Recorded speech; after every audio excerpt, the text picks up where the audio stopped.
Hello, everybody. Thank you so much for tuning in. We'll get started in just a few minutes as more people start to join the stream.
All right.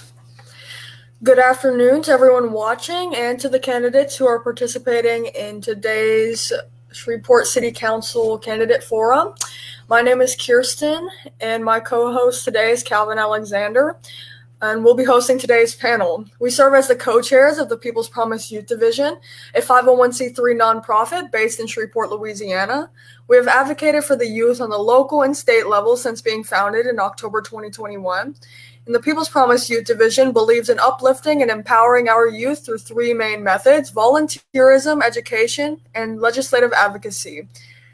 We here at the People's Promise Youth Division do not condone nor endorse any candidate, but we believe in education through voting rights, education through these activities such as panels and social media for the education of the youth and for the people of Shreveport.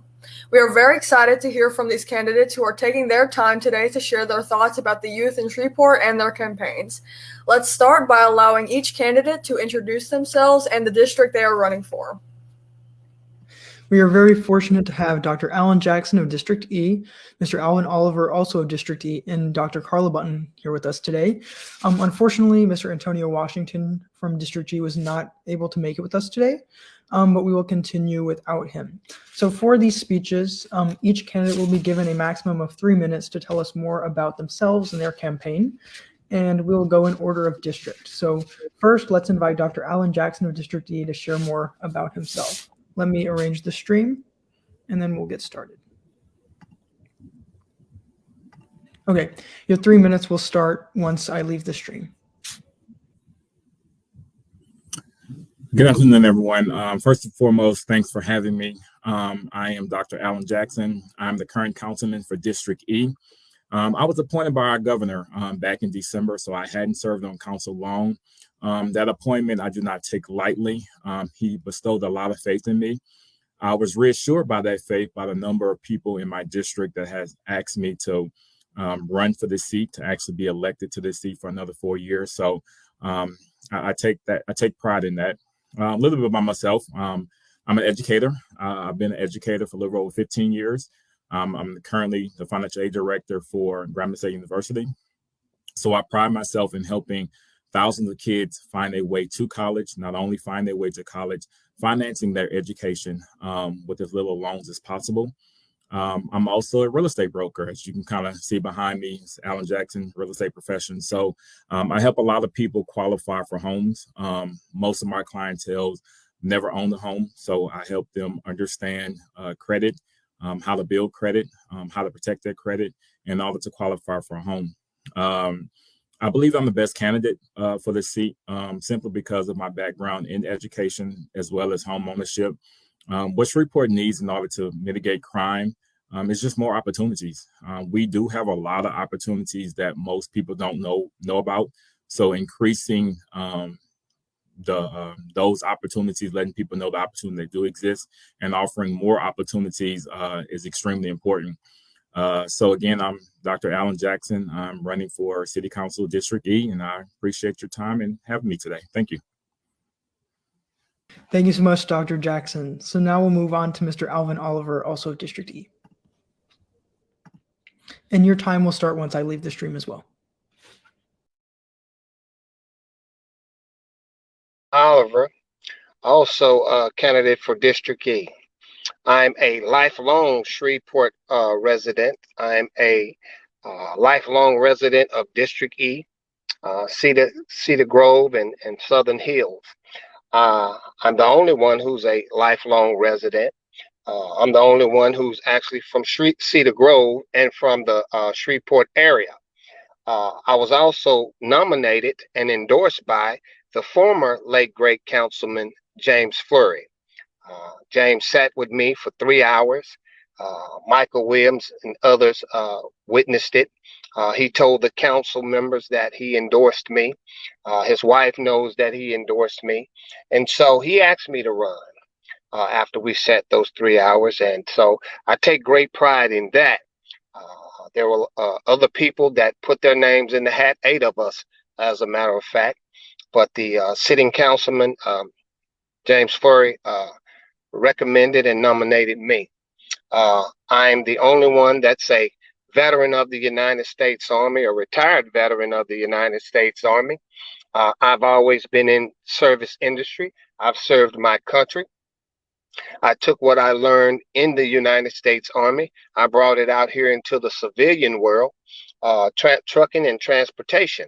I've been in the trucking and transportation business for now 36 years. I've owned a transportation company for over 20 years here in Shreveport. I have contributed, I have made millions of dollars here. My company has made millions of dollars. We've contributed countless dollars into the tax base here. We've provided families opportunities, job opportunities. We've given them not just a job, but we've given them a great living for their families. And they've also become contributing to the tax base here in Shreveport. I've been around a long time. I have a community impact radio show called Keeping It Real. And what we do is we impact, we lift up the community, those that's doing good in the community. And for those that's not doing good, we'll call on you. And when you don't do good and you do a disservice in our community, we're going to call you out. We also have a group that I head up called the Citizens Watchdog. It does much the same as my radio show does. My radio show is on every Sunday from 1 to 2 and every Thursday from 11 to 12. As a matter of fact, it just ended not long ago. We've been out here doing the work. We're one of the ones we goes to these apartment complexes where they have the people living in squalor. We go to the underserved communities. We help these people. We help these kids. We help our wayward kids. We've gone into the Woodlawn Gardens apartments. We've gone to the Mount Zion or the Clear Horizon apartments. We've gone to all of these apartments where people are living in squalor and degradation. And we hold the leadership, we hold the management accountable. I'm the treasurer, assistant treasurer of the NAACP, Thank you so much, Mr. Oliver. and Thank the you. co-chair of the housing committee of the NAACP. Thank you. Thank you so much. Thank you. So now we'll move on to Dr. Buntyn of District G. Let's see. Okay. I'm glad to be here today, you guys. Thanks for having me. My name is Carla Buntyn, running for District G City Council. I'm currently executive director of a grassroots organization by the name of Compassion for Lives. I founded and executive director of the Compassion for Lives since 2013. I am Compassion for Lives. I'm very passionate. People know that in the community. It's the reason why I am running for City Council District G. I tell everyone that I am not a politician. I am a positive social change agent. What we do here at Compassion for Lives is the total reason Carla Buntyn's running. We service Caddo Correctional. Now we also service Bossier Maximum Security Jail. We service the entire jail with men and women with job readiness, career readiness, and substance abuse. Myself, I can have someone else go into those jails to help those men with career readiness and job readiness and women. But as executive director, I couldn't let it happen. I have to do it. Doing that over since 2013, about 9 years, I found the barriers and gaps here in the city of Shreveport, which equates to crime prevention. We're having a problem here with crime in Shreveport because we lack education. A lot of our men and women have no GED high set. They have no focus or have no alignment with careers. We're also seeing problems with homelessness when you have that population, which is aligned directly with criminal activity. So that is why I am running for council. Also being a former accountant, I also feel that that experience is necessary for the council so that we can ensure that these services are being offered when it comes to allocation. So my reason for running for council is probably a lot different from other people's. Mine is strictly for the people here. Like Romario Chavez says, people over politics. That is Carla Buntyn. That's why Carla is running. Once again, I don't like to talk a lot. I like to be transparent and straight to the point. I'm running because I want to cut back on crime. I want to increase education. And I would like to also look at beautification and economic development as a whole based on a member-based core. Running for District G based on being a positive social change agent and not a politician. Thank you. Thank you so much, Dr. Buntyn. So now that all the speeches have concluded, we'll begin the question and answer session, and I'll hand it off to Kyrsten.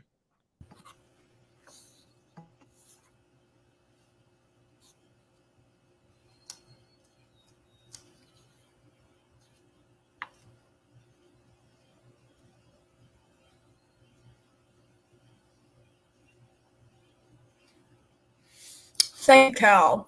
Okay, so we are going to start off with Dr. Allen Jackson for our first candidate answering our first question in the Q&A session. After this, we will go in the order of Dr. Jackson, then Mr. Oliver, and then Dr. Buntyn. Okay, our first question is, what previous community involvement have you held and how have you solved issues in these experiences?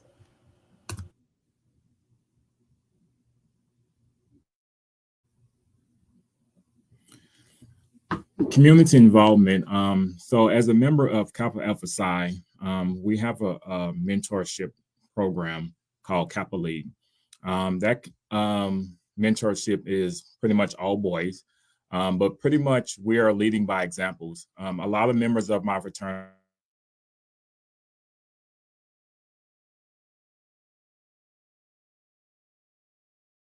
giving back through that mentorship program. It's called, in a better term, boys to men. So we're taking these young boys and we're molding them and showing them how to become men. It's similar to a partnership that I'm also doing with Dads on Duty at Southwood. So two separate entities. But the goal is just to be the example. A lot of times in order to improve and to change the mindset of young individuals, they need examples and they need exposure. What I'm seeing is that without being exposed to positive things, then they're simply doing what they see. Young kids are not afraid to go to prison if their family in prison. Young kids don't aspire to go to college if nobody in their family went to college. So by showing them doctors, teachers, lawyers, and exposing to those things, then they can want and aspire to be those things. So that's important, and that's what we do through those mentorship programs. Thank you.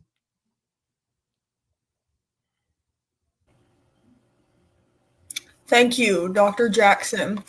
Our next candidate that will be answering this question is Mr. Alvin Oliver. Okay, so let me get you to repeat the question again because I think we got off track somewhere. Would you like me to repeat the question? Yes. What previous community involvement have you held, and how have you solved issues in these experiences? Okay, so yes, as I was saying before in my introduction, I am the chairman of the Fair and Equal Housing Committee of the NAACP. I'm also the vice treasurer of the NAACP. I also co-host a community impact radio show called Keeping It Real. I also am the head of the Citizens Watchdog group. And so again, we are the ones who we get a lot of calls and complaints from people who live in housing communities that they're living in squalor. And so we go into these communities, we look at how these folks are living, and we go there to try to assist these people. We go in there and we create dialogue with the ownership and the management of these places. And if we don't get these substandard living up to standard, we call those folks out. We try to work with them for resolution to these folks' problems. And if we don't get a resolve, then we call them out. We bring it about on our radio show. We talk about it in the community, and we get things done. We've gotten things done. Again, I'm a member of the NAACP. I'm the chairman of the housing department on the NAACP. I'm the vice chair of the Treasury department of the NAACP. We work with wayward children. We feed the homeless, and so I've done a lot of things out here in the community. I've been on the political scene for over 10 years out here in the community.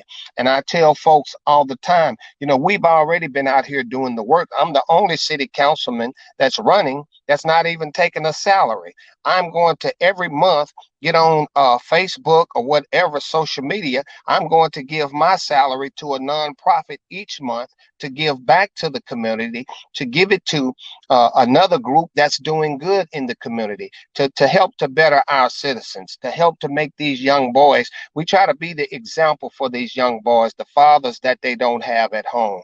And so we try to give them examples of what they can be, because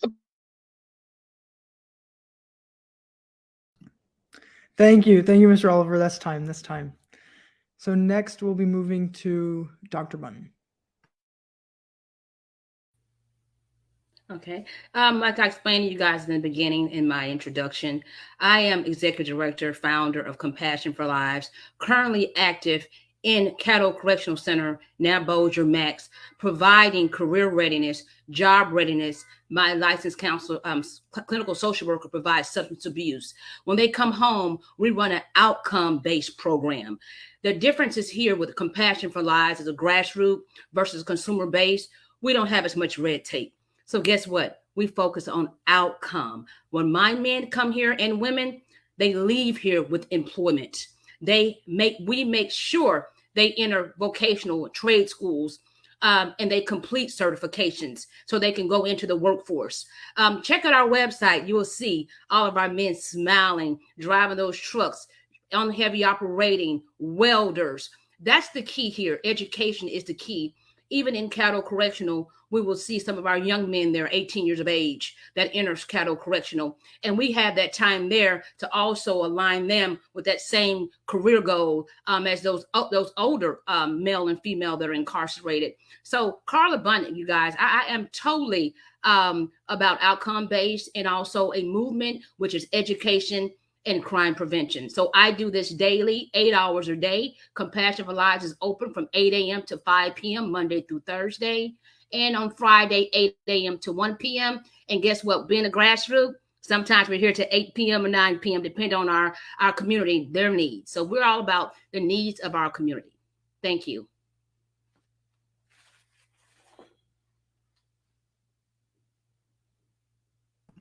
Thank you, Dr. Buntyn. So now we'll move on to our next question, and this time we'll be starting with Mr. Oliver. Okay. Here's our next question. So, what current issues or problems within our city are you most eager to combat, and how will you do so? Here's one of the things I like to bring about, and I'm going to say it quickly in the interest of time. One of the Oliver 5-point pledges is crime, infrastructure, economics. They all go hand in hand, like Ms. Buntyn said earlier. I plan my first priority is to crime.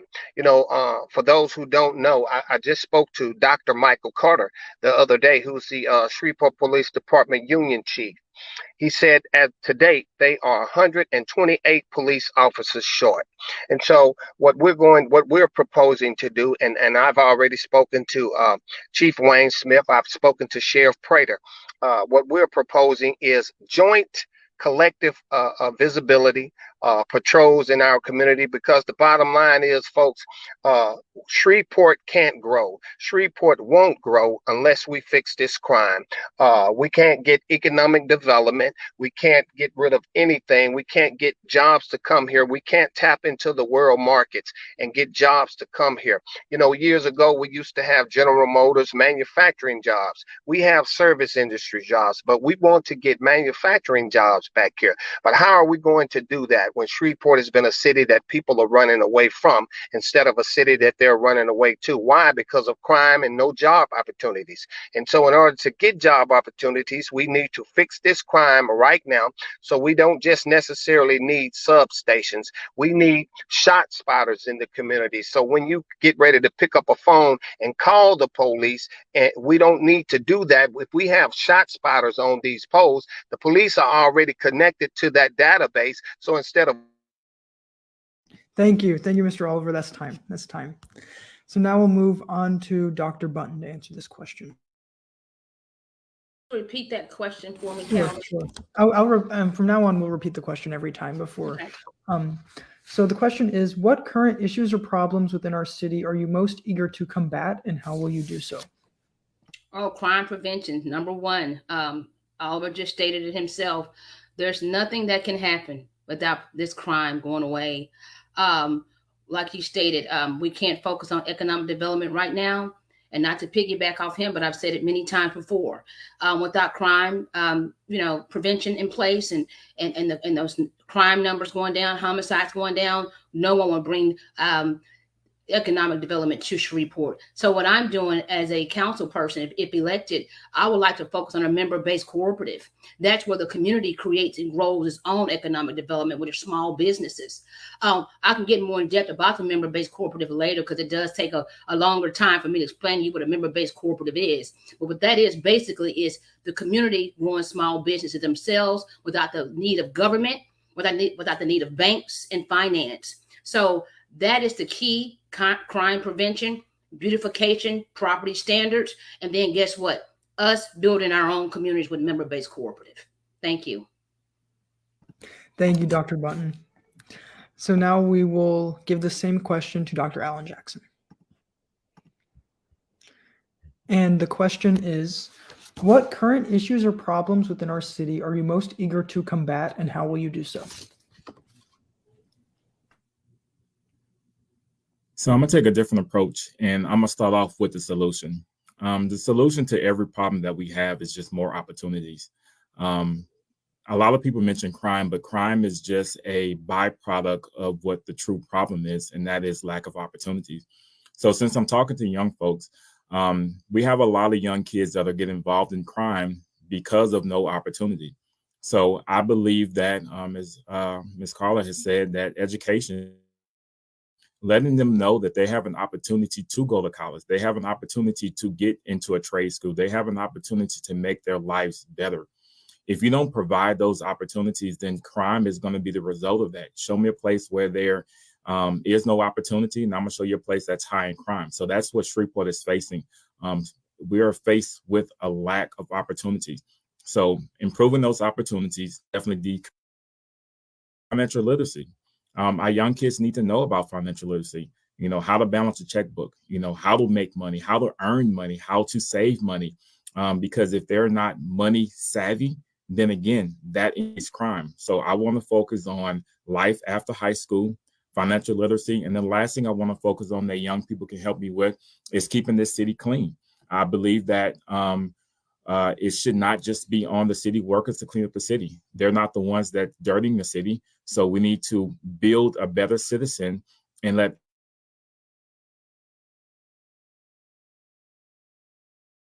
Thank you. Thank you, Dr. Jackson. Thank you. So now I will hand it back off to Kyrsten to ask our next question, which will start with Dr. Buntyn.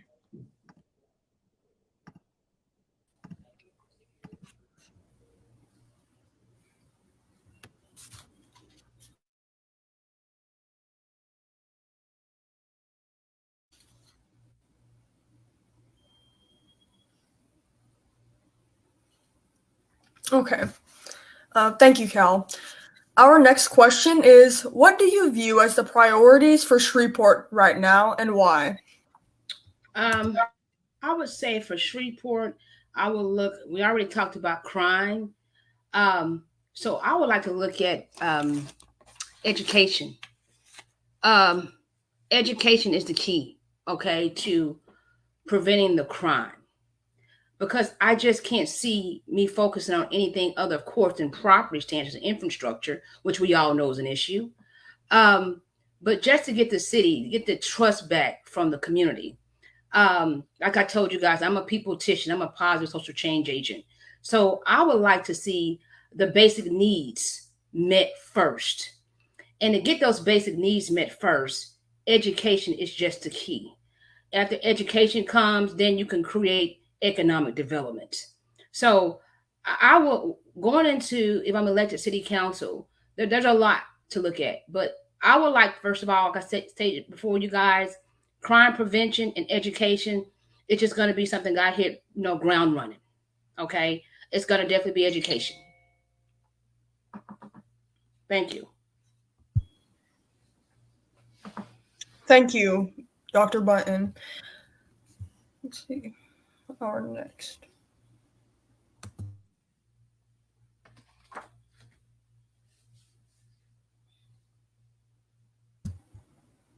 Our next candidate who will be answering this question is Dr. Jackson.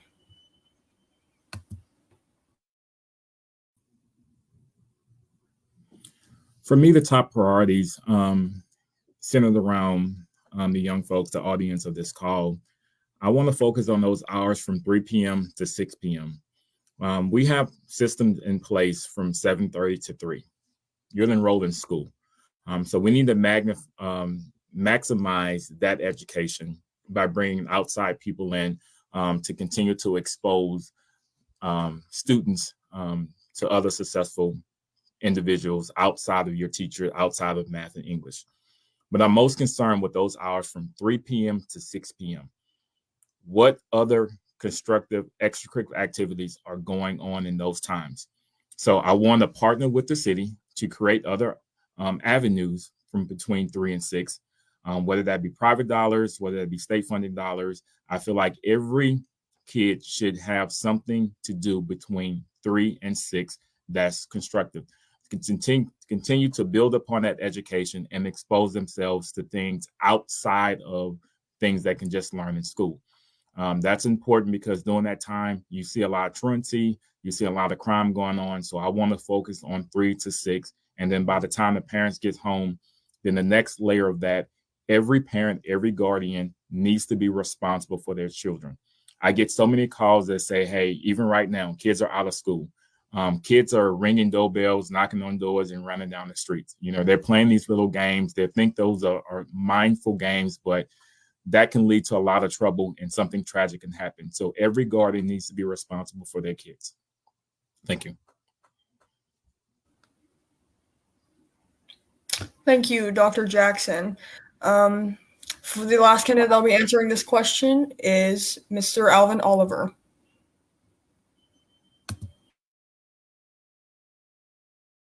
Each time.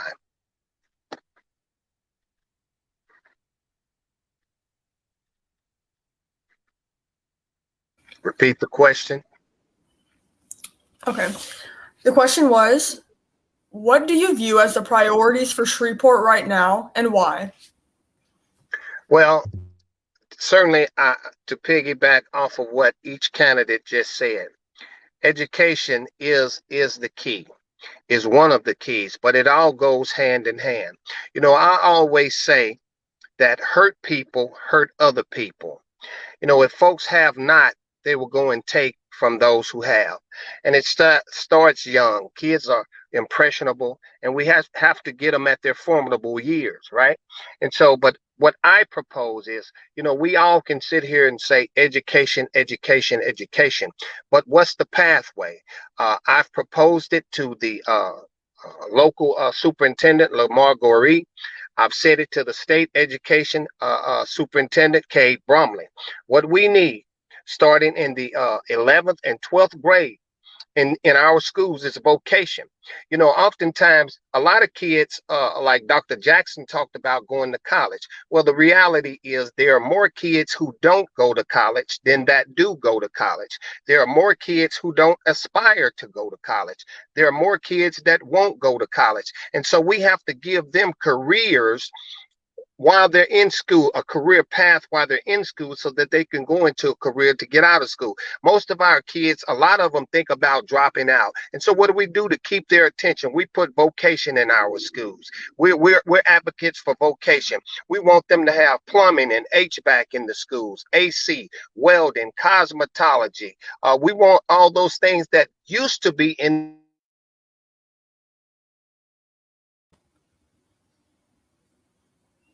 Thank you, Mr. Oliver. That's time. Thank you. I will now pass the next question on to Cal. And we will start with Dr. Alan Jackson again. So thank you. Thank you. Okay, for our next question, it is, how do you handle complex, controversial issues? And what is an example of this in your experience in terms of issues that you've come across and how you've overcome them or handled them? Yeah. Okay, so that's easy. So if you think about the three major things I'm doing, I'm a financial aid director, so I'm constantly getting calls about people wanting to know where's their financial aid. Then two, I'm a real estate broker, so helping navigate people to qualify for homes is a very difficult and touchy process. And then the last hat that I'm wearing, I'm your current city councilman. So needless to say, I'm constantly getting phone calls and emails of people that are having serious problems that they need to resolve. So number one is my demeanor. I always look at the glass as half full. I'm an optimist. I'm always trying to solve their problems. The best way I describe myself is being a thermostat. If you think about the difference between a thermostat and a thermometer tells you the temperature of the outside. A thermostat regulates that temperature. And I think that's extremely important when you're dealing with disgruntled or upset citizens or students. You have to be able to remain calm. You have to be able to sympathize and empathize with their needs and also provide them with a solution. If you can't provide them with a solution, the most important thing is provide them with the truth. Don't lead them on. Don't give false hope. Give them the realistic truth as to what they can do. Thank you. As to what you can do. Thank you. Thank you, Dr. Jackson. So now we'll hand it over to Mr. Oliver. And let me repeat the question. How do you handle complex, controversial issues, and what is an example of this in your experience? Handle complex resolution by simply having a meeting of the minds. I do it every day. As I told you, I own a trucking firm. And so we deliver products, goods, and services across America, more specifically across the Arklatex. And so I have drivers. I have 8 people that work for me. And these people have families. Some of them are gone away from home longer than their spouses want them to be, and sometimes longer than they need to be. But at the same time, they have to provide a source of income for their families. And so we try to work on conflict resolution between families. The trucking industry, the truck drivers have a high divorce rate. And so we have to be counselors and talk to wives and talk to husbands about what's going on in their personal lives. And again, I told you that I'm the chair for fair housing on the NAACP.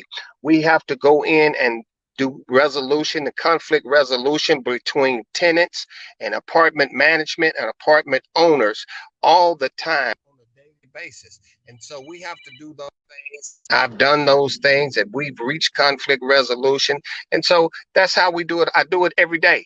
I do it every day. And so that's how I get things done. We just sit down and we try to have a meeting of the minds, and we come up with a mutual plan that's going to work for everybody. Great. Thank you so much, Mr. Oliver. Next, we'll hear from Dr. Buntyn. And the question is, how do you handle complex, controversial issues? And what is an example of this in your experience? Profit. You have individuals coming in out of cattle correctional, maybe just you're homeless with one bag in their hand. Confused, don't know where resources are located. Actually went over maybe to some companies or some nonprofit management entities that they were not serviced by, but supposed to have been serviced by. Resources are there, but not effective.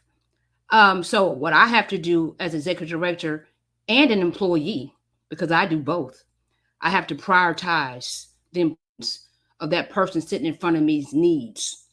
It could be yesterday, I had 2 homeless fellows come in, they're substance abusers, wanted to admit themselves to detox.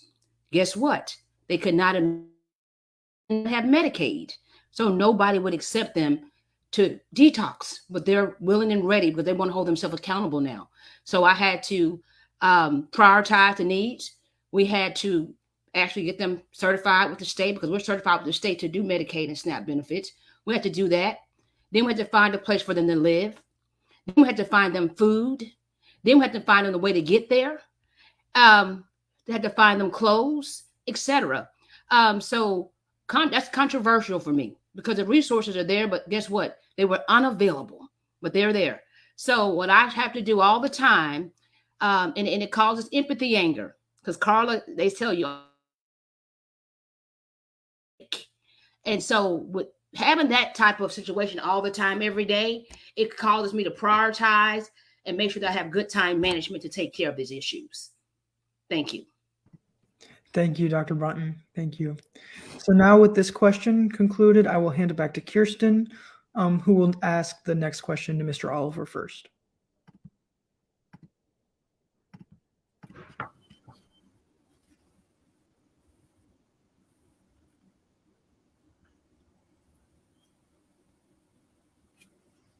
Thank you, Cal.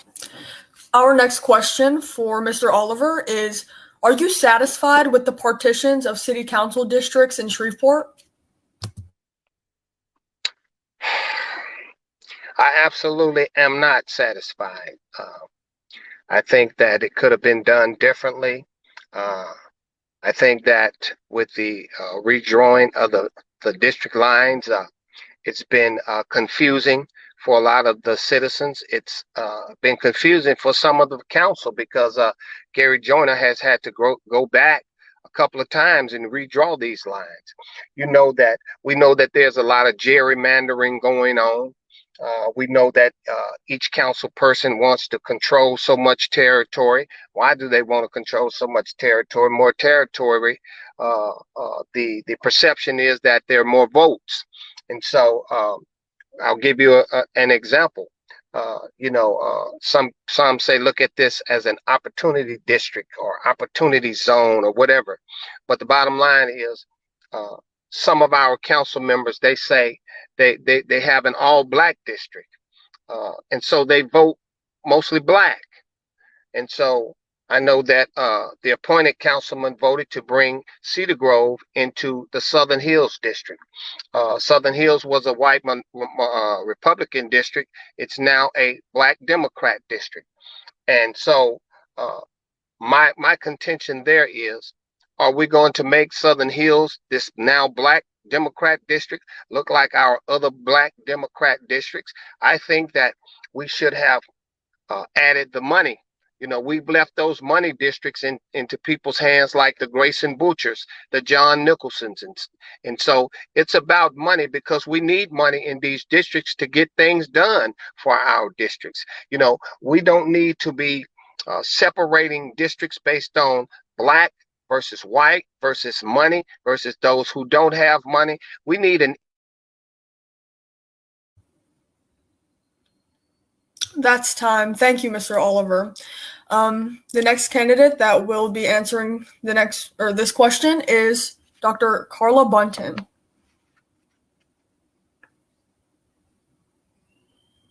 Thank you. I can say that I totally agree with Alvin Oliver in this situation. I am not happy at all with the gerrymandering.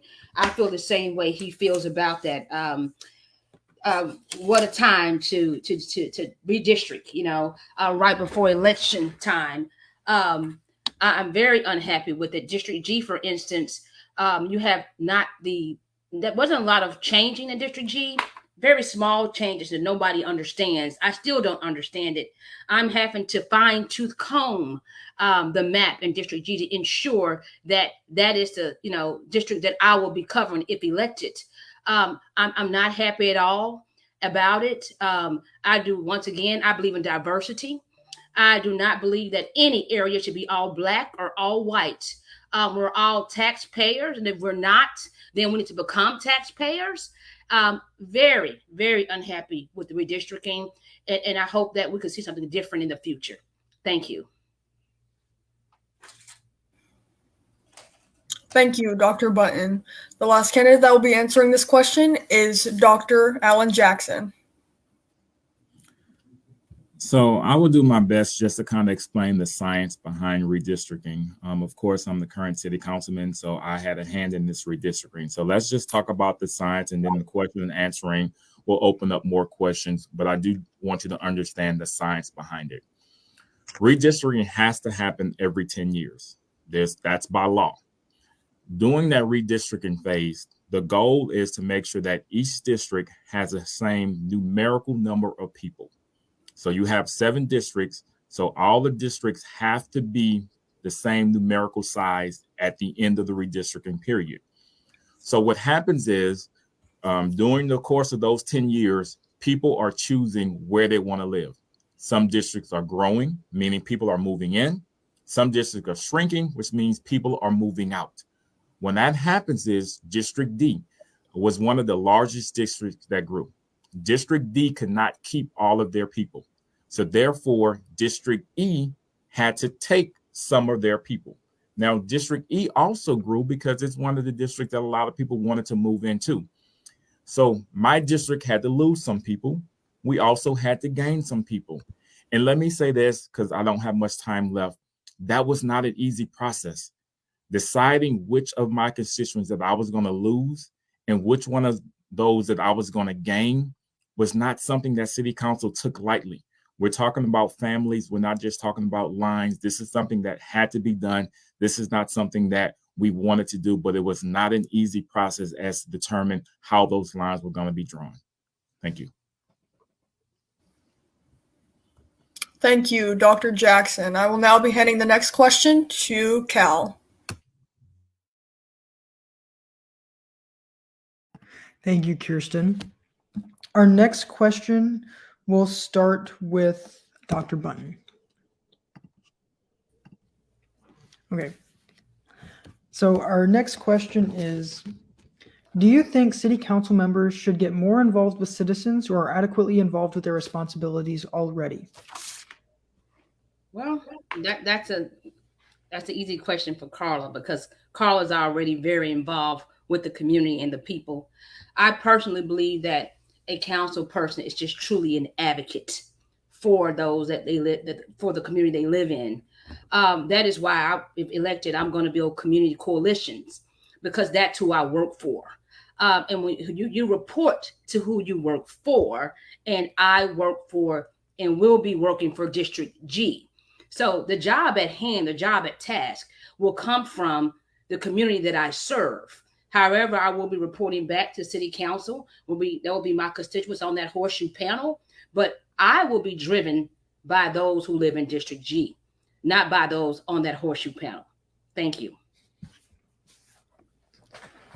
Thank you, Dr. Buntyn. Thank you. So next we'll hear from Dr. Allen Jackson. And the question is, do you think city council members should get more involved with citizens or are adequately involved to their responsibilities already?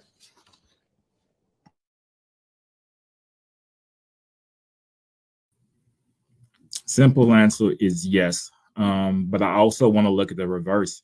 I feel like everybody has a duty.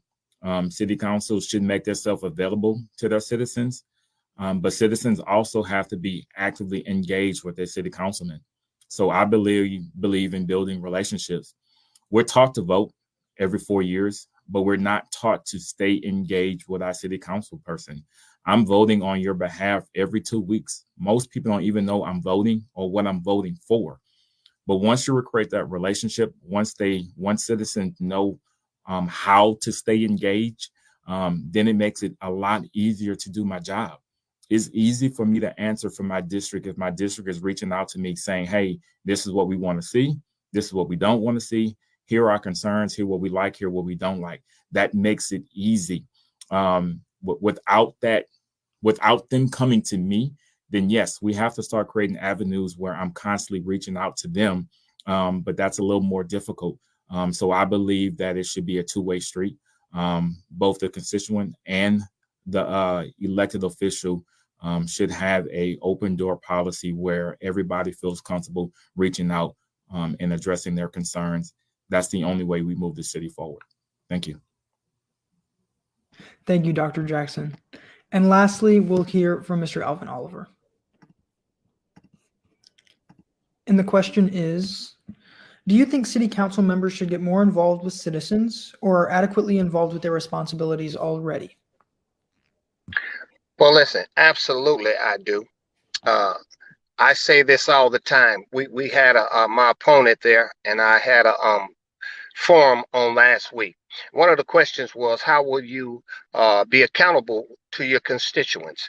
And one of the things that I said I would do, whenever there's legislation that will come before me, if we have the time, I'm going to call a town hall meeting. I'm going to call a Zoom meeting. I'm going to do an email blast, and I'm going to ask my constituents what it is that they want me to do.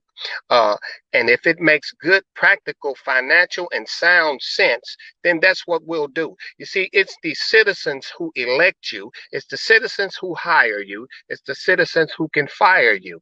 And so what I say all the time is we are to be accountable to our constituents. You know, a lot of times, young folks, we see these elected officials, they knock on our door twice a year. At the beginning of the election cycle, they say, hey, can I put a sign in your yard? Will you vote for me? You never hear from again until it's time to be re-elected or unelected again. At the end of the 4 years, they say, hey, can I put another sign in your yard? Will you vote for me? And they are never, yeah, Dr. Jackson said it's supposed to be a two-way street, but a lot of times our city leaders now don't even return phone calls or emails, as many of our constituents have said. It's been long proven. Sometimes elected leaders get in seats and they think that the people work for them versus working for the people. And we're going to change that narrative when I'm elected City Council District E. Thank you, Mr. Oliver. Thank you. So now I'll hand it back to Kyrsten to ask the next question, starting with Dr. Jackson.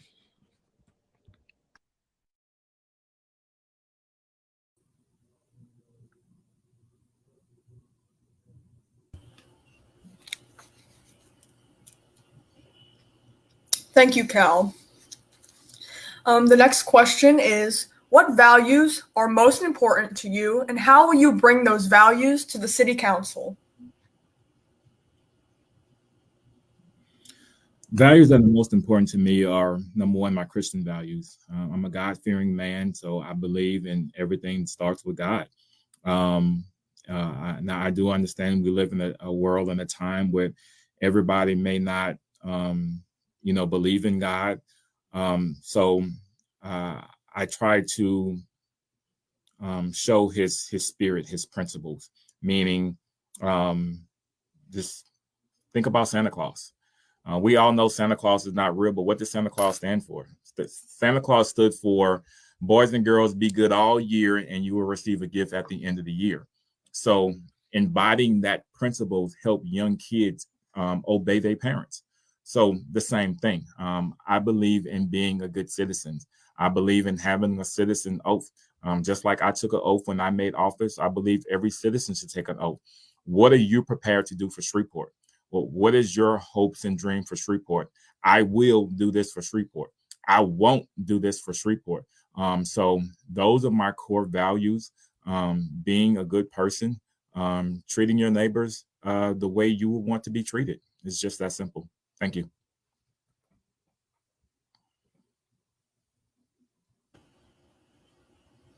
Thank you, Dr. Jackson.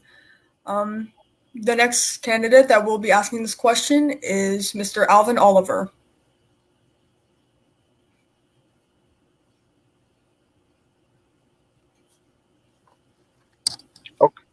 Okay, and so one of my core values is also my faith.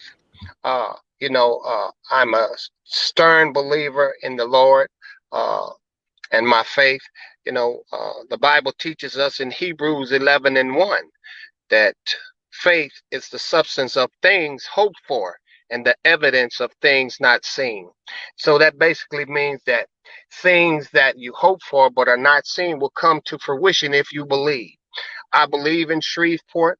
I believe in the city of Shreveport. I believe in the people of Shreveport. I believe Shreveport can be better than what we are. But we hear so many times, cycle after cycle, we get so many unfulfilled promises from these elected politicians. And as I've said so many times, one of my opponents said, when you're elected, you're a politician. Well, I said to them just last week and the week before and the week before at these different forums, I'm not a politician. I'm a people-tician. And I'm here to serve the people. I've been in the service industry all my life. I've served our country. I served my church. I serve my employees. I serve the NAACP. I serve the community at large through the NAACP, through my Impact Radio show. I've always been service oriented and service driven all my life. If you go and look at my Facebook page or you see my page, you see nothing but kids around me saying vote for Alvin Oliver, because they are part of my team, not just during campaign season, but I'm in their lives all year round. This is what we do all year round. We're about the kids and saving these kids' lives here in Shreveport. Okay. Thank you, Mr. Oliver. Sure. The final candidate that will be answering this question is Dr. Carla Buntyn.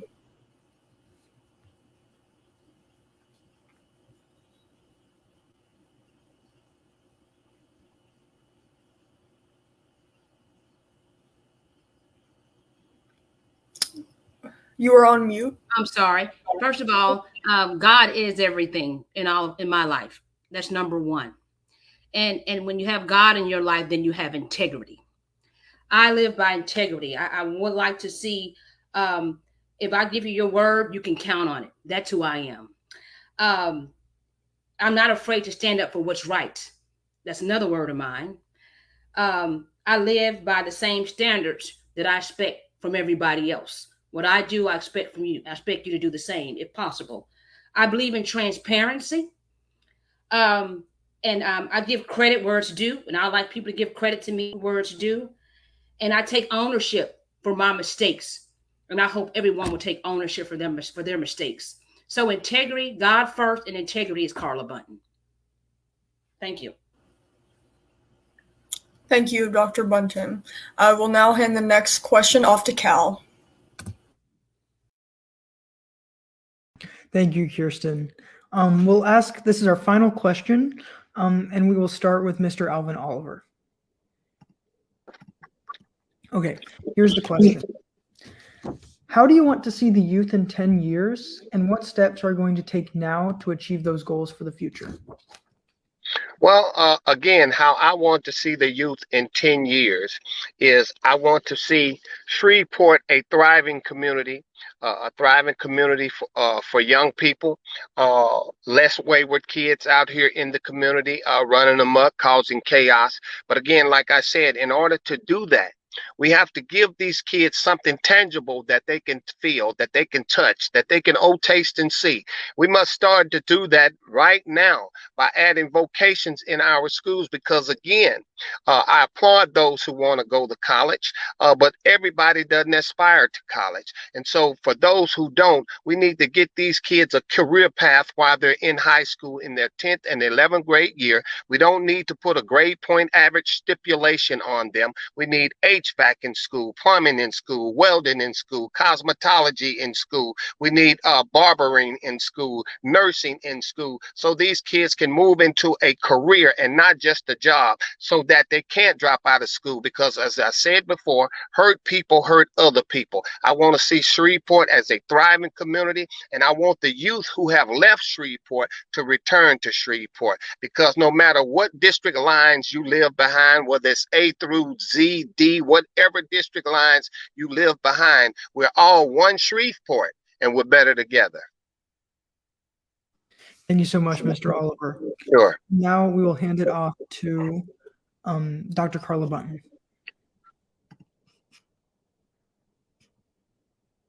Repeat the question. Sure.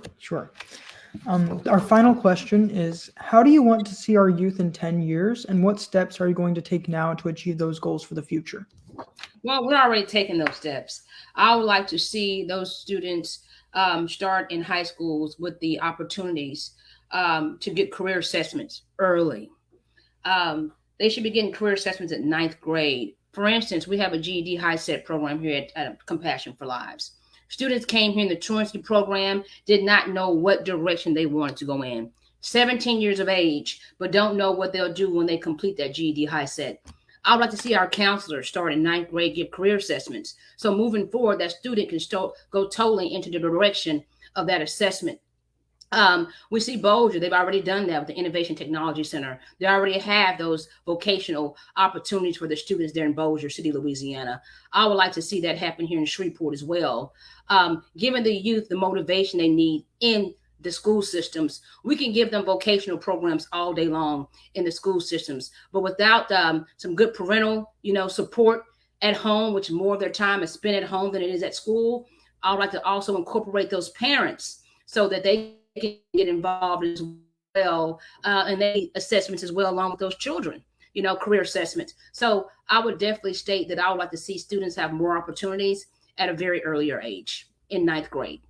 Thank you. Thank you, Dr. Buntyn.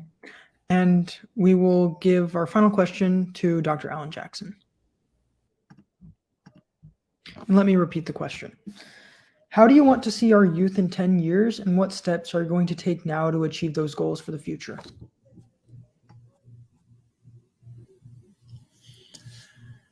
Calvin, this is easy. Thank you guys for having me, but I want to see the youth doing exactly what you're doing now. I applaud the candidates that came on because this is important. This, to me, is newsworthy. We have young kids asking us tough questions. This shows me that you care about Shreveport. It shows me that you're educated. It showed me that whatever leader, whatever guardian you have in your life should be applauded. This is commendable work. In 10 years, if I see hundreds of students that embody the mindset of the People's Promise, Shreveport is going to be fine, period. We say the cliche all the time, kids are our future. We say it, but do we mean it? Do we show up when they're calling for when it's time to edify the kids so they can be prepared to take on the reins? Do we show up? So by you being present, by you having this forum, shows that you guys are on the right path. And what I want to see in 10 years is a group of this group right here to grow to as big as it can possibly be. And if there's anything I can do to help this group grow, then that's what I want to be about, because it's already there. The seeds that have been planted is already there So all we got to do is water it. Thank you. Thank you so much, Dr. Jackson. So this is the conclusion of our question and answer session. I will add everyone back to the stream for our conclusion. And now I'll hand it off to Kyrsten.